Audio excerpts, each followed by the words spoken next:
Marhaba kids mall and ladies wear, बच्चों और बच्चियों के लिए कपड़ों का खजाना, इस्लामपुरा, गली नंबर 6, फिरदौस टावर, मोहम्मद अली रोड, मालेगांव। मानव समाचार, मानवता के हक में।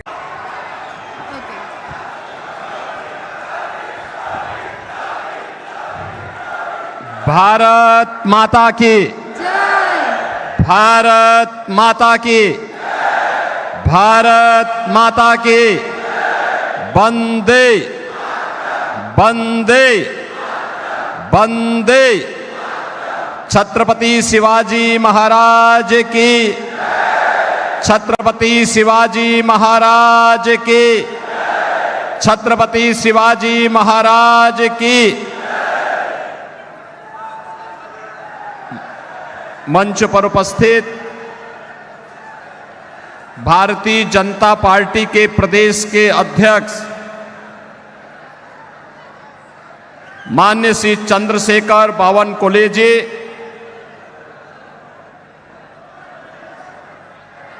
महाराष्ट्र सरकार के माननीय मंत्री श्री दादा साहेब भोसे जी, राज्यसभा के माननीय सांसद श्री अजीत जी, आमदार जयकुमार रावल जी, मंगेश जी चौहान, जिलाध्यक्ष मालेगांव श्री नीलेश कचुए जी, जिलाध्यक्ष श्री गजेंद्र जी, बावन राव चौधरी जी और राष्ट्रीय संयोजक बेटी बचाओ बेटी पढ़ाओ डॉक्टर राजेंद्र फड़के जी और मेरे संसद के मित्र उच्च शिक्षित कैंसर सर्जन, आपके मेंबर ऑफ पार्लियामेंट और इस चुनाव में फिर भारतीय जनता पार्टी और एनडीए के प्रत्याशी डॉक्टर सुभाष जी भामरे और इस धुलिया पार्लियामेंट्री कॉन्स्टिट्यूंसी से जुड़े हुए मेरे सभी उपस्थित बहन और भाइयों, धुले की आराध्य एक बीरा माता के चरणों में बारंबार मैं प्रणाम करता हूं। बहनों और भाइयों, इस पावन धरा को छत्रपति शिवाजी महाराज की जन्मस्थली होने का सौभाग्य प्राप्त है। शिवनेरी जो हर भारतीय के लिए एक ऊर्जा का पुंज है और इसीलिए मैं महाराष्ट्र की इस पावन धरा को कोटि कोटि नमन करता हूं। इस धरा ने भारत के संविधान के निर्माता बाबा साहब डॉक्टर भीमराव अंबेडकर को, सामाजिक न्याय के प्रोधा महात्मा फुले को, महिला सशक्तिकरण की साक्षात प्रतिमूर्ति सावित्रीबाई फुले को जन्म देकर के भारत को एक नए भारत की दिशा में अग्रसर करने का मार्गदर्शन दिया है और हिंदू धर्म रक्षक स्वराज के अभियान के नेतृत्वकर्ता छत्रपति संभाजी महाराज की इस पावन धरा को और जिस पावन धरा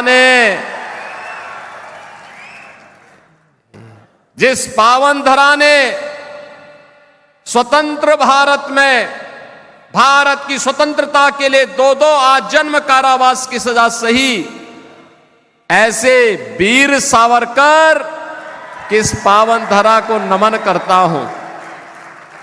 स्वतंत्र भारत में हिंदुत्व की ध्वजा पताका को सदैव जीवंत रखने वाले सरदेव बाला साहब ठाकरे को भी मैं नमन करता हूं। बहनों और भाइयों, मैं जब यहां पे आता हूं, यहां के बारे में सुनता हूं, मुझे बहुत आश्चर्य होता है कि छत्रपति शिवाजी महाराज की पावन धरा में जब इस देश में मुगलों का आतंक था, उनका वर्चस्व था, उस कालखंड में छत्रपति शिवाजी महाराज ने हिंदवी स्वराज की स्थापना की थी।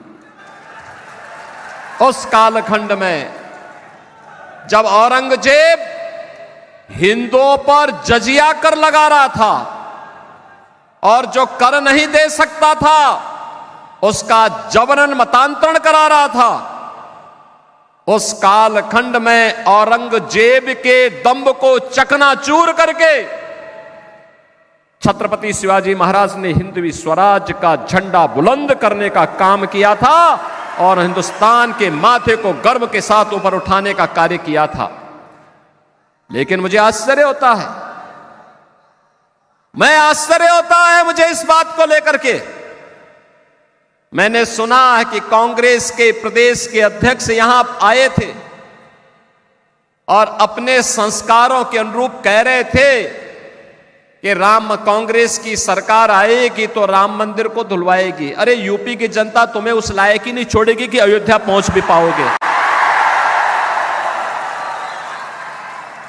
अयोध्या में राम मंदिर का निर्माण भारत की 140 करोड़ लोगों की भावना का प्रतीक है।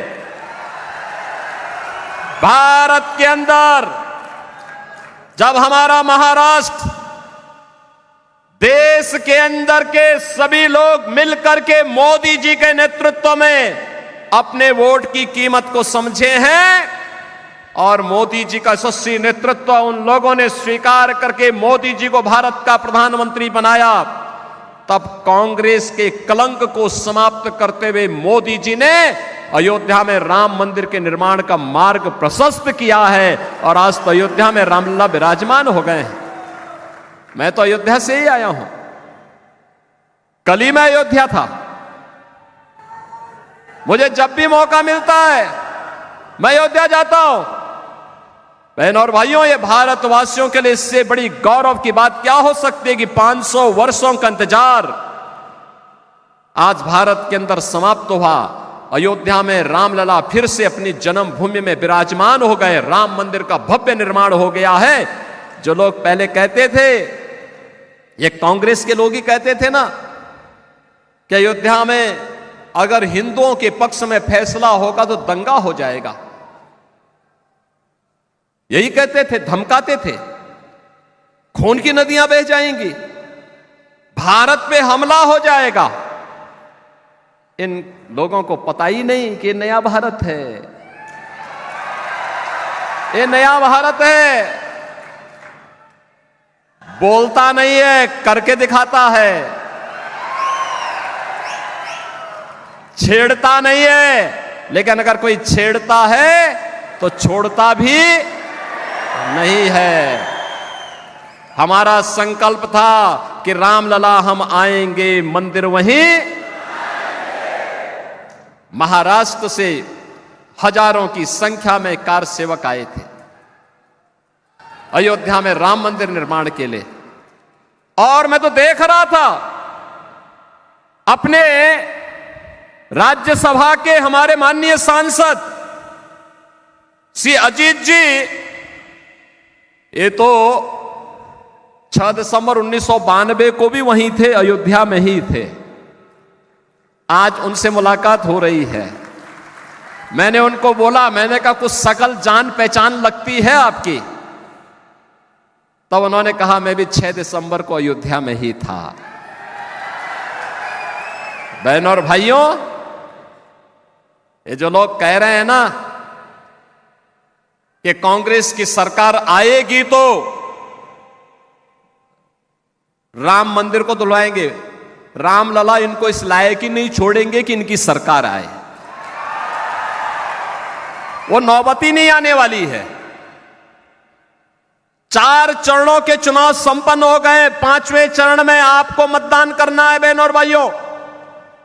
और मैं भी कह सकता हूं पूरे देश के अंदर जो नारा गूंज रहा है, एक ही स्वर है, एक ही स्वर है, और हर ओर से एक ही नारा गूंज रहा है, और वह है कि फिर एक बार, फिर एक बार, फिर एक बार, और अब की बार, अब की बार।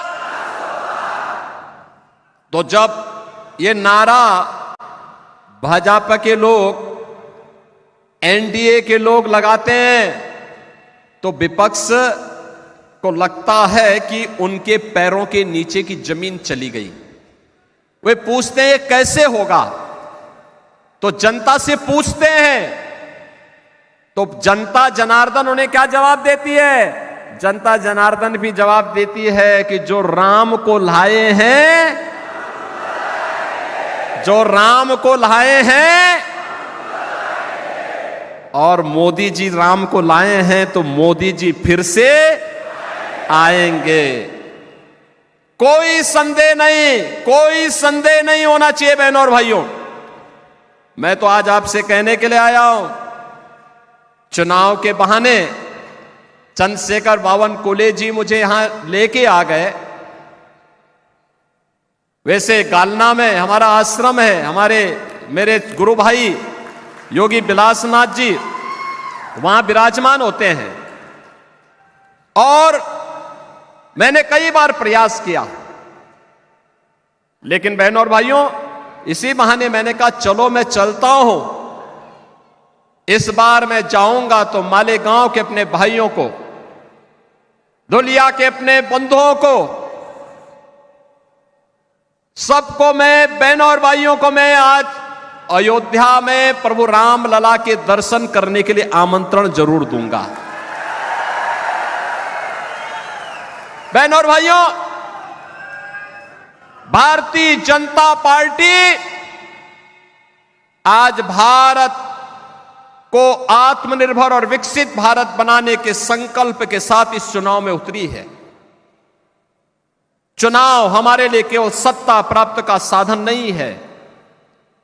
चुनाव हमारे लिए एक गरीब के चेहरे पर खुशहाली लाने का, एक वंचित को उसका अधिकार दिलाने का, एक नौजवान के हाथ को रोजगार उपलब्ध करवाने का, एक अन्नदाता किसान को उसका हक उपलब्ध कराने का, एक बेटी और एक बहन को आर्थिक स्वावलंबन के मार्ग पर अग्रसर करने का, और भारत की विरासत को सम्मान दिलाते हुए विकास के पथ पर भारत को दुनिया के अंदर अग्रणी राष्ट्र के रूप में स्थापित करने का है।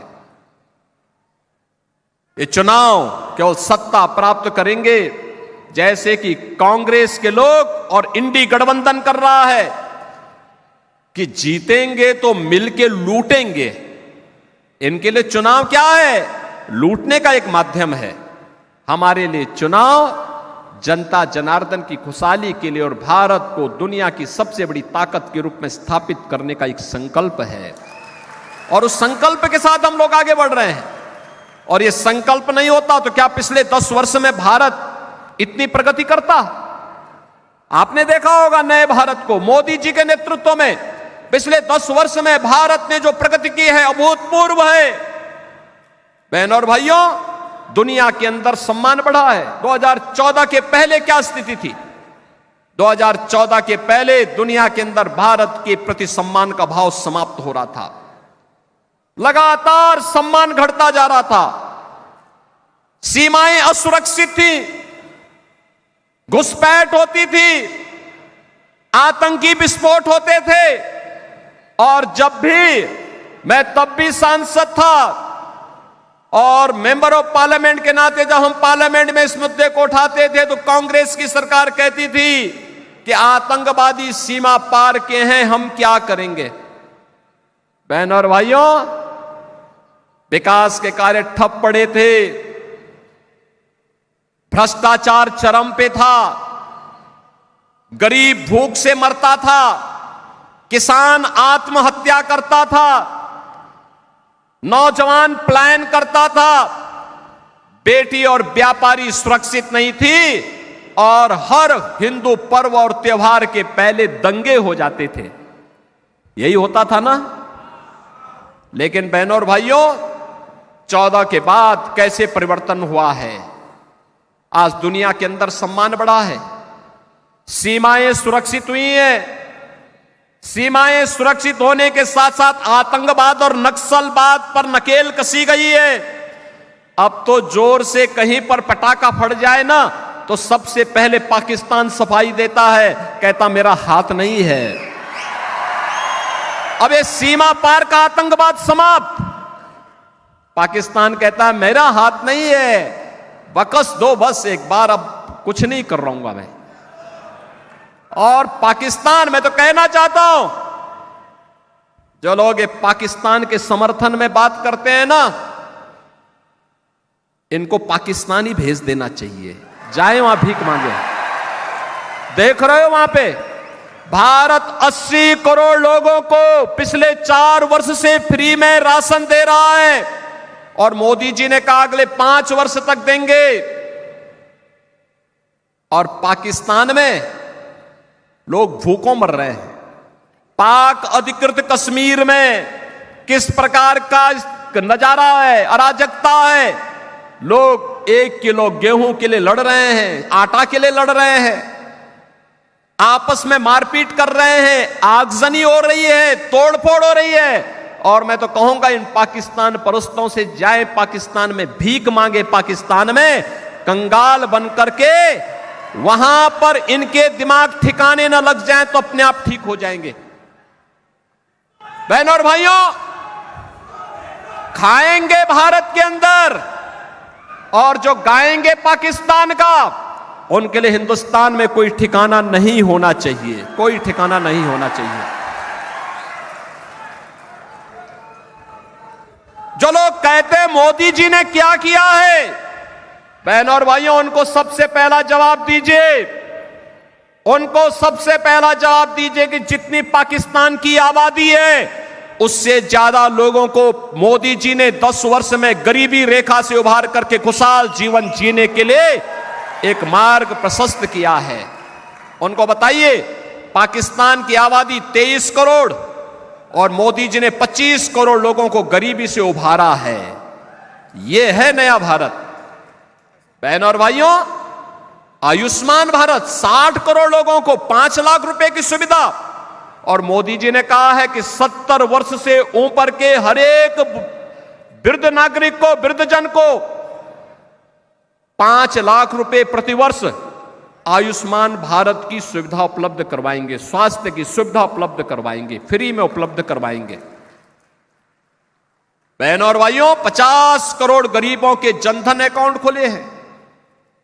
12 करोड़ अन्नदाता किसानों के लिए किसान सम्मान निधि, 12 करोड़ गरीबों के घर में शौचालय बने हैं।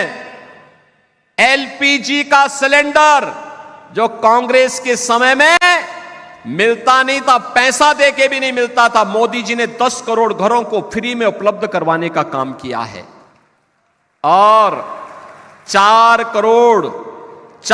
करोड़ गरीबों के मकान बन गए हैं, और बाकी जितने बचे हैं अगले 5 वर्ष में मोदी जी ने कहा उन सब के लिए भी एक एक प्रधानमंत्री आवास उपलब्ध करवाने का काम करेंगे। बहनों और भाइयों, एक तरफ गरीब कल्याण की योजनाएं, और दूसरी ओर इंफ्रास्ट्रक्चर। अरे महाराष्ट्र का तो सौभाग्य है, मोदी जी के नेतृत्व में आदरणीय नितिन गडकरी जी ने इंफ्रास्ट्रक्चर का ऐसा जाल बिछाया है, ऐसा जाल बिछाया है, दुनिया देखती रह जाती है। हाईवे, वर्ल्ड क्लास हाईवे, 4 लेन, 6 लेन, 8 लेन, 12 लेन की एक्सप्रेसवे बन रही है, हाईवे बन रहे हैं, एयरपोर्ट बन रहे हैं, IIT, IIM, AIIMS, triple IT, NIT, world class university, हर घर नल की योजना, और हर घर में नल होगा, नल में जल होगा, जल भी आरओ का होगा। यह भी मोदी जी के नेतृत्व में आज पूरे देश के अंदर लागू हो रहा है। और बहनों और भाइयों, ये तो मैं आपको धन्यवाद देने के लिए आया हूं। आपने यहां पर डॉक्टर सुभाष जी भामरे को अपना मेंबर ऑफ पार्लियामेंट बनाया था और बना रहे हैं।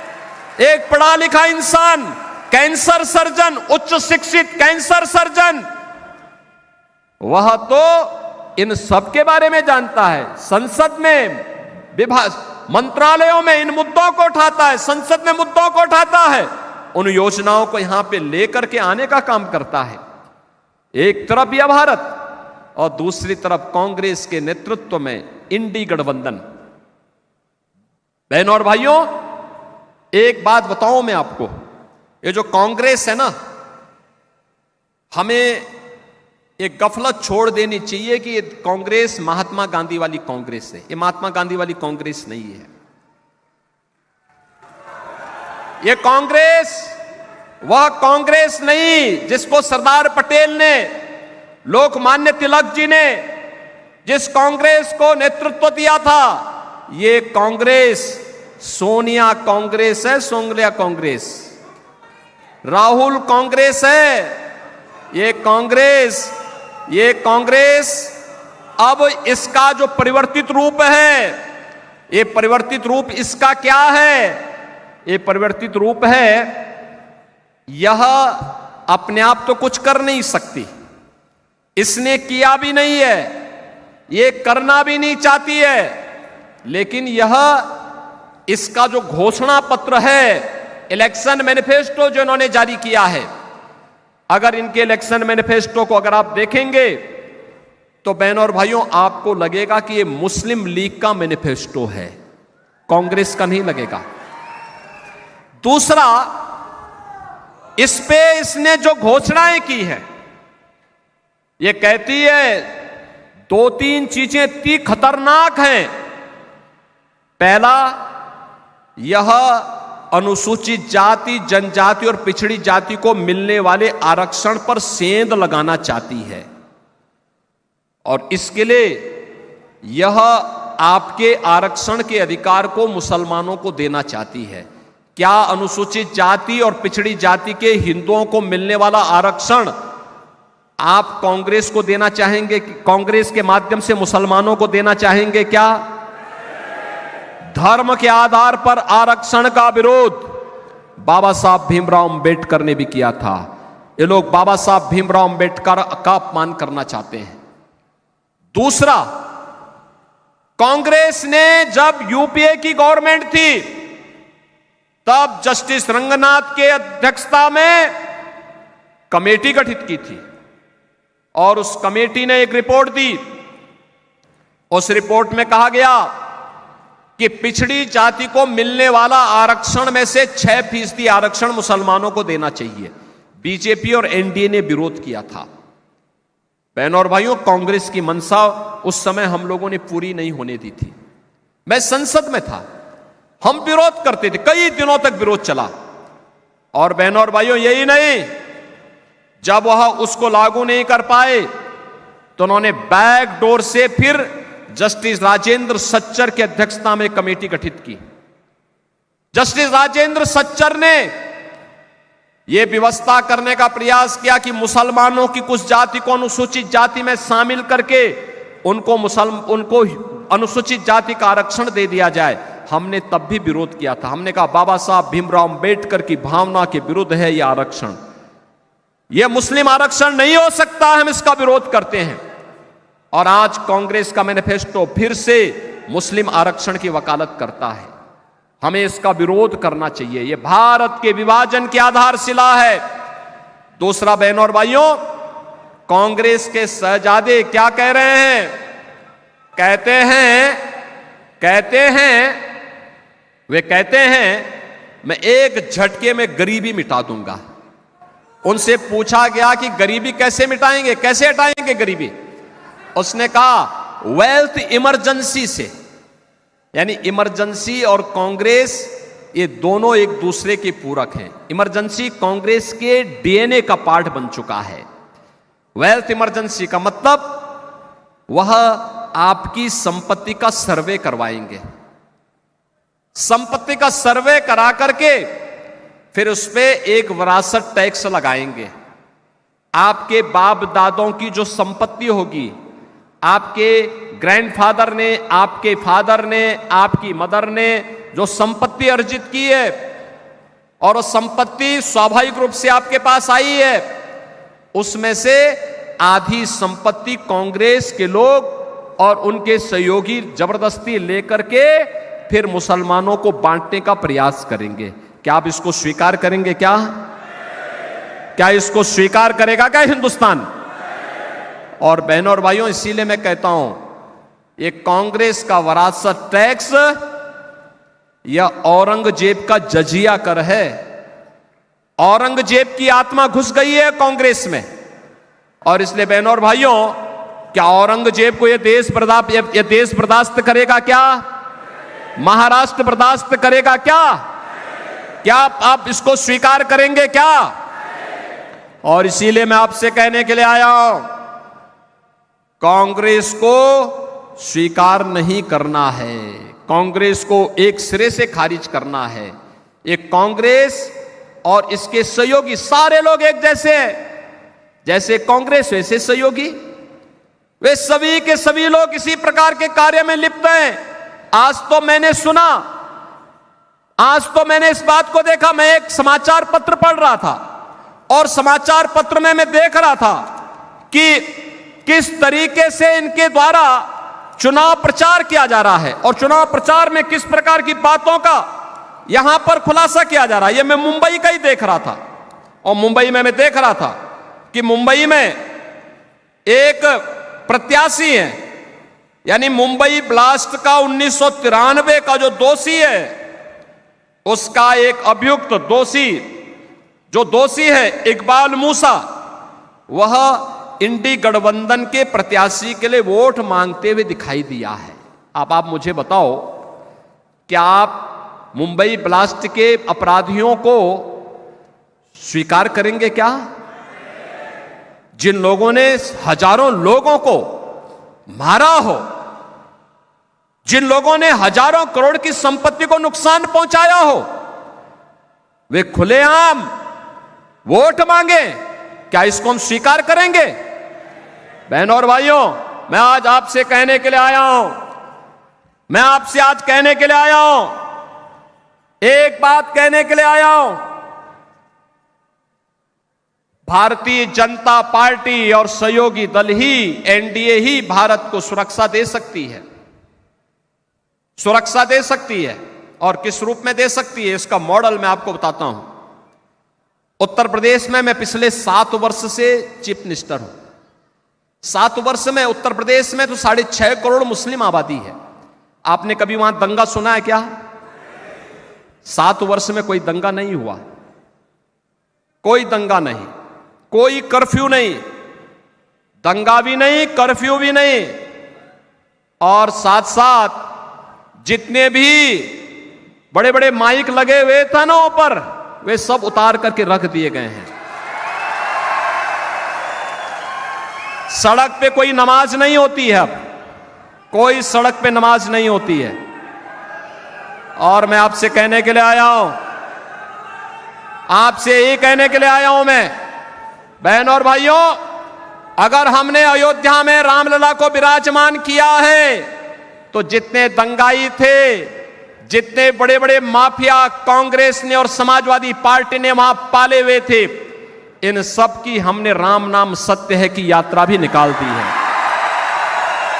ये सब निकल गए, सब गायब हो गए।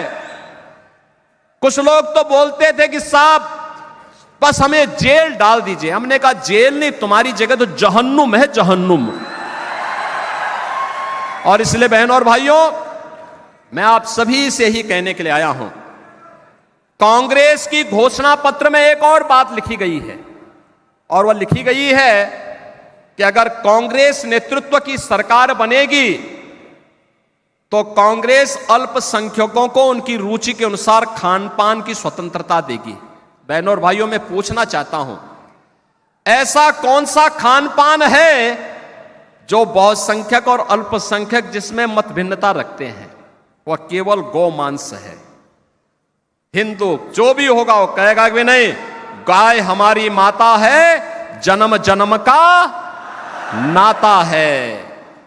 हमारे पास तो उदाहरण है छत्रपति शिवाजी महाराज का। जब गौ हत्यारे को उन्होंने देखा कि ये कसाई गौ माता पर बर्बर अत्याचार कर रहा है, तो उसका काम तमाम करवा दिया था उन्होंने। और यही मैं कहने के लिए आया हूं बहनों और भाइयों, ये कहती है कि आएंगे तो गौ हत्या करने की छूट देंगे। क्या आप यहां मालेगांव में और धुलिया में क्या ये कांग्रेसी लोगों को क्या यहां पर गौ कसी करने की, गौ हत्या करने की छूट देंगे क्या? अरे राम मंदिर का जो पुण्य प्राप्त हुआ है आपको, उस पुण्य को गौ हत्या करवा के पाप में नहीं बदलना है। राम मंदिर बना है, मोदी जी का यशस्वी नेतृत्व है, लेकिन श्रेय आपको जाता है क्योंकि आपके वोट से ही मोदी जी प्रधानमंत्री बने हैं। पुण्य तो आपको भी प्राप्त हुआ है और इसीलिए आपसे मैं कहने के लिए आया हूं, यूपी में तो हमने सभी स्लॉटर हाउसेज ही बंद करवा दिए। न रहेगा बांस न बजेगी बांसुरी। बंद करो इसको। बहनों और भाइयों, मैं आज इसीलिए आपसे कहने के लिए आया हूं, इसीलिए मैं आज आपके पास आया हूं। हमें कोई संदेह नहीं होना चाहिए, कोई संदेह नहीं होना चाहिए। एक ही लक्ष्य होना चाहिए, एक ही भाव होना चाहिए। ये कांग्रेस और इंडी गठबंधन, इनका कोई लक्ष्य नहीं, इनका कोई उद्देश्य नहीं, इनकी कोई नीति नहीं, इनके पास कोई नेता भी नहीं। ये जितने दल हैं उतना ही दलदल में भी हैं। इनके पास देश के लिए किसी प्रकार का कोई इनके पास विजन नहीं है और इसीलिए इनका मिशन भी नहीं है। यह तो केवल और केवल देश के विभाजन की आधारशिला रखना चाहते हैं, देश की कीमत पर सत्ता चाहते हैं। हम देश सर्वोपरि मानते हैं, भारत सर्वोपरि मानते हैं, राष्ट्र के लिए सब कुछ समर्पण, सब कुछ समर्पण। अगर हमारी सत्ता कभी देश के मार्ग में, भारत के नवनिर्माण में, भारत के विकसित भारत की संकल्पना में बाधित बनेगी, हम सत्ता को ठुकराएंगे। पहले भारत के विकसित भारत के निर्माण के मार्ग पर आगे बढ़ेंगे। लेकिन एक कांग्रेस के लोग देश की कीमत पर सत्ता चाहते हैं, हमें इसको स्वीकार नहीं करना चाहिए और इसलिए गुमराह कर रहे हैं, झूठ बोल रहे हैं। केवल इनके पास अब एक ही अस्त्र बचा है और वह बचा है केवल अफवाह फैलाने का, गुमराह करने का, मनगढ़ंत आरोप लगाने का। केवल यही एकमात्र इनके पास बचा हुआ है और इसलिए गुमराह नहीं होना है। हमें तो भारतीय जनता पार्टी और एनडीए के प्रत्याशियों को विजयी बना करके मोदी जी को तीसरी बार देश का प्रधानमंत्री बनाना है। इसलिए बनाना है जिससे छत्रपति शिवाजी महाराज की हिंदवी स्वराज के सपने को हम स्वतंत्र भारत में साकार कर सकें। इसलिए बनाना है जिससे सरदेव बाला साहब ठाकरे के सपनों के साकार करते हुए एक ऐसा भारत बनाना है जिस भारत में खुशहाली हो, जो दुनिया को नेतृत्व देने वाला हो, हमारी बेटी भी और व्यापारी भी सुरक्षित हो, अन्नदाता किसान के चेहरे पर खुशी हो, हर नौजवान के हाथ को कार्य हो। ऐसा आत्मनिर्भर और विकसित भारत बनाना है और इसके लिए भारतीय जनता पार्टी आपके सामने है, एनडीए आपके सामने है। और इसलिए मैं आप सबसे अपील करूंगा, इस सीट पर डॉक्टर सुभाष जी भामरे पहले भी सांसद आपने बनाए थे, आज फिर उनको बना करके भेजना है। और इसीलिए मैं आपसे कहने के लिए आया हूं, मैं आज अयोध्या से अपना कार्यक्रम स्थगित करके सीधे आपके पास आया हूं, आपसे विनम्र अपील करने के लिए इस सीट पर डॉक्टर सुभाष जी भामरे चुनाव विजयी बनकर के जाएं और फिर आपको लेकर के अयोध्या में रामलला का दर्शन करने के लिए आए। मैं उनसे भी कहूंगा, यहां के जितने भी हमारे एमएलएज हैं, इनसे भी कहूंगा ये सब एक साथ आए। मुझे केवल एक बार सूचना दे देंगे, आज अयोध्या नई अयोध्या बन गई है बहनों और भाइयों। ऐसे लगता है जैसे भगवान राम के समय की अयोध्या फिर से आ गई हो। बहुत अच्छी कनेक्टिविटी हमने दे दी है, बहुत अच्छी व्यवस्था कर दी। जो लोग अयोध्या गए होंगे पिछले 3 महीने में, उनको वहां की व्यवस्था अच्छी लगी होगी ना, कोई दिक्कत तो नहीं आई वहां। जो गए थे वे अभिभूत होकर के आए हैं, अंतःकरण से अपने पूर्वजों का धन्यवाद करके आए हैं कि जिस कार्य के लिए उन्होंने संघर्ष किया था, आज रामलला को देख करके आ रहे हैं। और अयोध्या एक नई अयोध्या के रूप में है, और उस नई अयोध्या के लिए मैं आपको आमंत्रित करने के लिए भी आया हूं। अयोध्या का दर्शन एक बार जरूर करिए, आप आइए, और जब आना हो तो मुझे एक बार सूचना जरूर दे दीजिए। बाकी आपकी कोई समस्या नहीं होगी, सारी समस्या का समाधान हम अपने आप करेंगे। मेरी आपसे अपील होगी कि डॉक्टर सुभाष जी भामरे को कमल चुनाव चिन्ह पर, परसों 20 मई को ही इलेक्शन है, और एनडीए के प्रत्याशी जहां भी है पूरे महाराष्ट्र के अंदर, उन सभी 13 सीटों पर एनडीए के प्रत्याशियों को भारी बहुमत से विजयी बना करके भेजे। बहनों और भाइयों, इस बार का चुनाव ऐतिहासिक होना चाहिए। जीत तो पक्की है, लेकिन जीत ऐतिहासिक भी होनी चाहिए। ऐतिहासिक विजय के लिए मैं आया हूं। डॉक्टर सुभाष जी भामरे को ऐतिहासिक विजय बना के भेजेंगे। मालेगांव बोलो, धुलिया बोलो, जिता के भेजेंगे भारी बहुमत से। पीछे के हाथ भी ऊपर दिखने चाहिए। मुझे बताओ, आश्वस्त करो, सभी लोग सहमत हैं? जिता के भेजेंगे। चुनाव के दिन कमल ही कमल दिखना चाहिए। दिखेगा तो फिर मेरे साथ बोलेंगे, भारत माता की, भारत माता की, भारत माता की, छत्रपति शिवाजी महाराज की, छत्रपति शिवाजी महाराज की।